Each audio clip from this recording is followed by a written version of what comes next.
तर गणेशोत्सवानिमित्त मुंबईच्या लालबाग परिसरातील मिठाईची दुकानं सज्ज झालेली आहेत। मिठाई खरेदीसाठी नागरिकांची मोठी गर्दी पाहायला मिळते। लालबागमधील मिठाई दुकानातून आढावा घेतलाय आमच्या प्रतिनिधी समीक्षा निर्मळ यांनी। गणपती बाप्पा, गणेशोत्सव आणि मोदक या तिघांचं एक अतूट असं नातंच आहे। गणेशोत्सव अवघ्या 2 दिवसांवर येऊन ठेपला आहे आणि त्यामुळे संपूर्ण बाजारपेठा आणि दुकानंही गणेशोत्सवानिमित्त मोदकांच्या मिठायांनी सजलेली बघायला मिळतोय।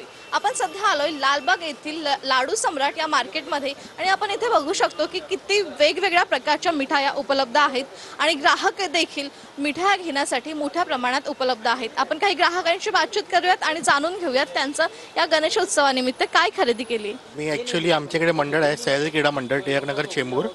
त्यासाठी आम्ही दरवर्षीप्रमाणे लाडू आणि मोदक खरेदी करण्यासाठी येत असतो आणि आमचा अनुभव नक्कीच खूप चांगला आहे लाडू सम्राटच्या बद्दल।